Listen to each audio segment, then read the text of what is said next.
I was going to say, I love the fact that the slogan is "Come sit at our table." So inclusive. You guys really practice what you preach. Yes. And you did say you're gender inclusive, right? So it's women and allies that you Yes. guys support. What have you learned about fostering community here, right? Like in this space, anything surprising that you wouldn't have thought when you embarked on this path? So when I had written the business plan, and I think this is a really important part of our story, I went out and sort of fake pitched to in some investor friends that I knew or friends of friends. And everyone told me, you need to have an application process.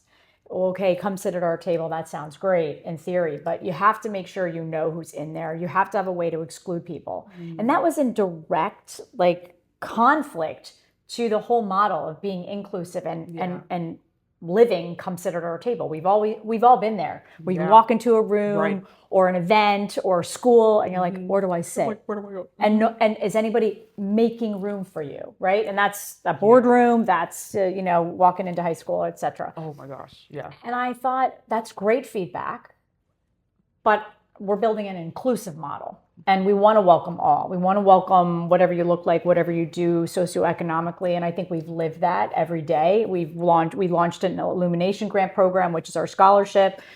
Before we even launched the business, we launched our fellowship program in 2020 that is now supported over 3,500 small business owners around the U.S. with Luminary memberships, and some have gotten grants.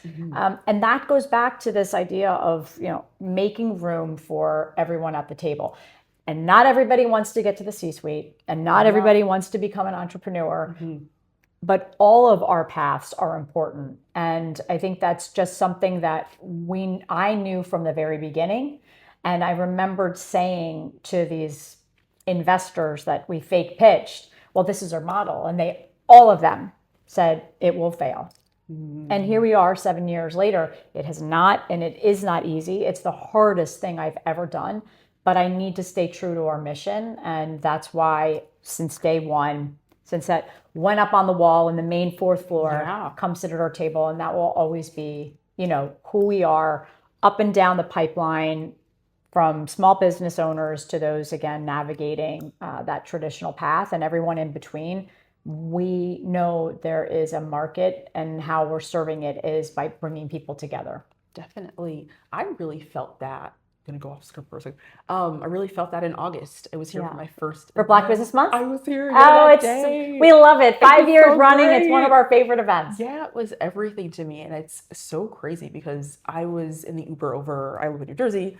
And I was running late that day. I had to take the bus. I got in this Uber and I actually got an email from the state. It was like I was registered finally for my LLC that I launched in August. And it was like that day it was ready to open. So in the Uber over, it was like, you're here. Like it's welcome. You're made it. here. I'm so excited. So it felt super symbolic to then walk into a room full of women who some have been founders, some had other paths, right? Yes. But I really did feel supported because I'm starting out, right? We all have so much to learn when we're in our beginning stages. By the way, we all have so much to learn, no matter the stage. I'm 7 years in, and I continue every day to learn. And I think that's also part of being on this journey, is that you have to be open, that you're going to fall down, you're going to make mistakes, you're going to learn from that, and not everything's going to land right, and not everything's going to be a moneymaker, but that you're always on this journey. And anybody that says they've made it, I would question that,